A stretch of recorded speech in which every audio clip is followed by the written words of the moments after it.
सिर्फ शरीर पर अंडरवेयर ही था और पुलिस कल से जांच कर रही थी।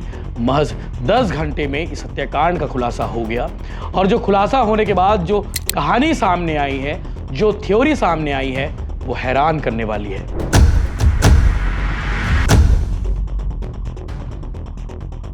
उस हत्या में बहुत महत्वपूर्ण सुराग मिले थे। जिस समय घटनास्थल पे मैं भी गया था सुबह और एफएसएल की टीम और डॉग स्क्वाड सभी वहां उपस्थित हुए थे।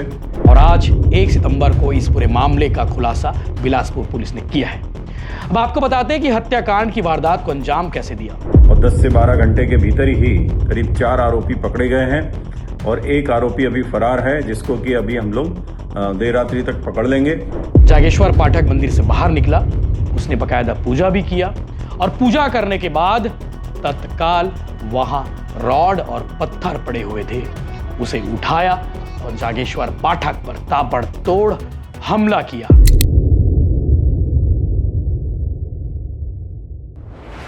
नमस्कार, जय जोहार, जय छत्तीसगढ़। मैं यशवंत साहू, आप देखना शुरू कर चुके हैं भिलाई टाइम्स और आज तारीख है 1 सितंबर 2025 और ठीक एक दिन पहले यानी कि कल 31 अगस्त की सुबह तकरीबन 7:30 बजे के आसपास मंदिर परिसर में एक लाश मिली थी।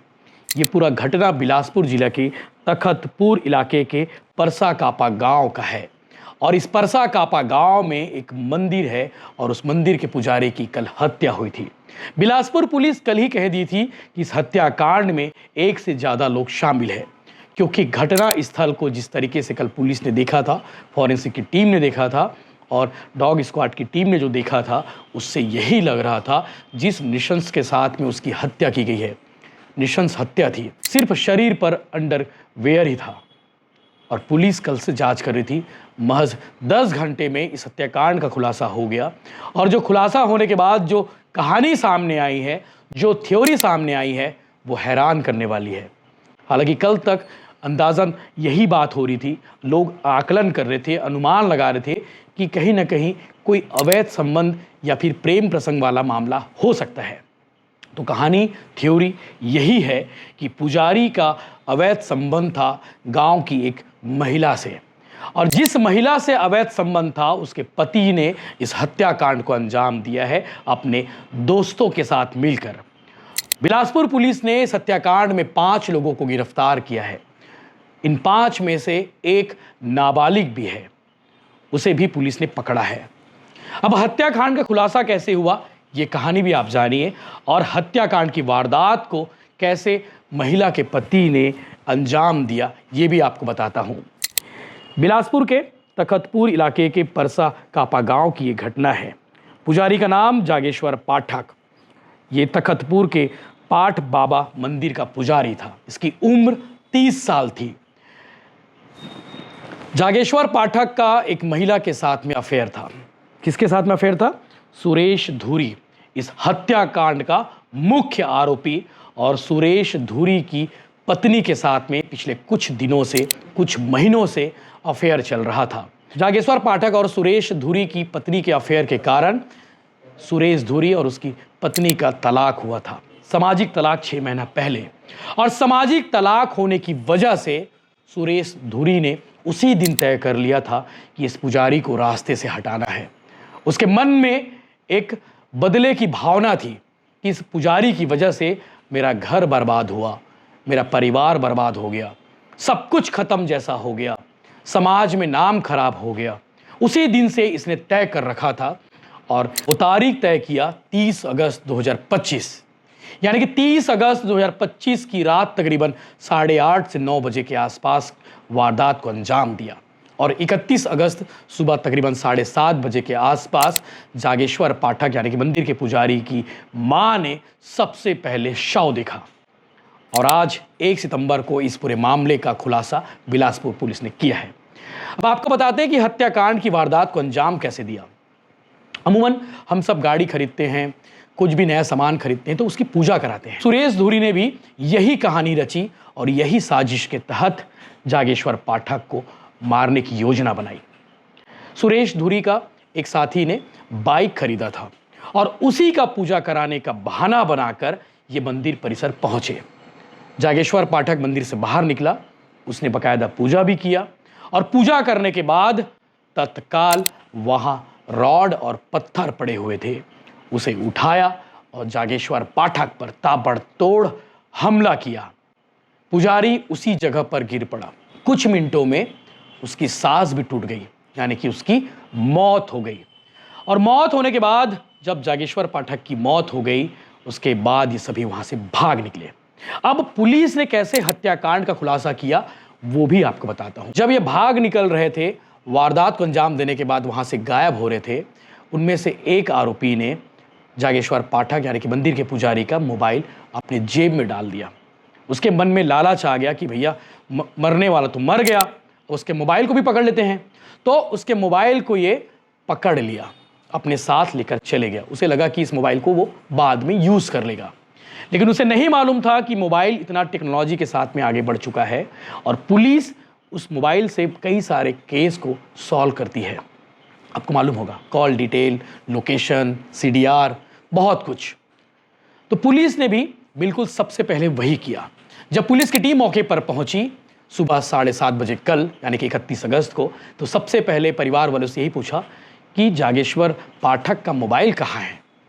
तो घर वालों ने बताया कि साहब वो तो अपने मोबाइल अपने साथ रखता है, लेकिन आसपास तो मोबाइल नहीं दिख रहा है और स्विच ऑफ भी आ रहा है, यानी कि मोबाइल बंद आ रहा है।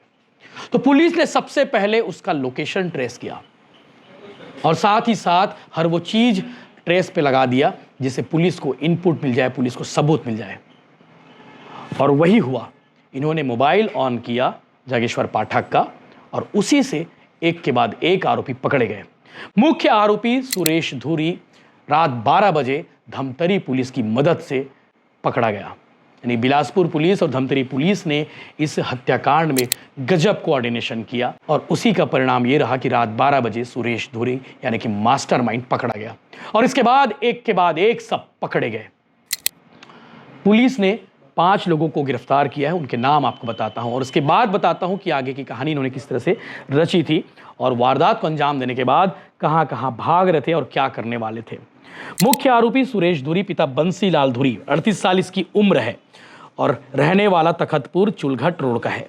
दूसरा आरोपी है हेम कुमार धुरी, पिता हरिराम धुरी, उम्र इसकी 26 साल है, टढ़ा वार्ड नंबर 10, बोदरी थाना चकरभाटा का। तीसरा आरोपी है मुकेश धुरी, पिता चंद्र प्रकाश धुरी, इसकी उम्र 23 साल है, यह रहने वाला है अमोरा, जरहा थाना के पास, मुंगेली जिला का। चौथा आरोपी है धनराज बंदे, पिता जवाहरलाल बंदे, इसकी उम्र 21 साल है, ये बनाक चौक माता चौरा सिरगिट्टी का रहने वाला है। और एक आरोपी नाबालिग है। सब आसपास के हैं, जान पहचान है, रिश्तेदार हैं। इन सब ने मिलकर मारने की योजना बनाई थी। अभी पुलिस की जांच में ये बात अभी तक सामने नहीं आ पाई है, हालांकि पुलिस की ओर से बयान नहीं आया है तो हम बता नहीं पा रहे हैं आपको, और हमारे सोर्स भी नहीं बता पाए हैं कि इन सब ने हत्याकांड में शामिल होने के लिए कितने पैसे लिए और इस हत्याकांड में ये बाकी लोग क्यों शामिल हुए अभी स्पष्ट नहीं है। लेकिन यही कहानी सामने आ रही, यही थ्योरी सामने आ रही है कि सुरेश धुरी ने इन्हें कन्विंस कराया कि यार इसकी वजह से, इस पुजारी की वजह से मेरा घर परिवार सब खत्म हो गया, मेरी पत्नी के साथ तलाक हो गया, इसे ख़त्म करना है। और उसी बात को लेकर बाकी साथियों ने मदद की है। पुलिस अभी और खुलासा करने वाली है इस एपिसोड में। एसएसपी रजनीश सिंह बिलासपुर के, वो भी कल से लगे हुए थे इस मामले की गंभीरता को देखते हुए, क्योंकि नृशंस हत्या हुई थी और पुलिस भी हैरान थी कि इतना कैसे कोई किसी की जान लेता है। और इस हत्याकांड में कल एसएसपी ने कह दिया था कि रंजिश काफ़ी गहरी लगती है, काफ़ी पुरानी और काफ़ी गहरी। बिल्कुल वैसा ही हुआ। सुरेश धुरी ने अपनी पत्नी के अफेयर का बदला पुजारी की हत्या करके लिया है। आगे आप सुनेंगे एसएसपी साहब ने क्या कुछ कहा है। थाना तखतपुर के निगारबंद गांव में पाठ बाबा के मंदिर में जो पुजारी की हत्या हुई थी, उस हत्या में बहुत महत्वपूर्ण सुराग मिले थे। जिस समय घटनास्थल पे मैं भी गया था सुबह, और एफएसएल की टीम और डॉग स्क्वाड सभी वहां उपस्थित हुए थे। हम लोगों ने प्रथम दृष्टया जो घटनास्थल से जानकारियां एकत्र की और इनके परिवार वालों से बात की, तो ये जानकारी आई थी कि इसमें जो ब्रुटल तरीके से मर्डर हुआ है, इसमें इलिसिट रिलेशन के कुछ इनपुट आए थे जिसपे पुलिस ने काम किया और 10 से 12 घंटे के भीतर ही करीब 4 आरोपी पकड़े गए हैं और एक आरोपी अभी फरार है, जिसको कि अभी हम लोग देर रात्रि तक पकड़ लेंगे।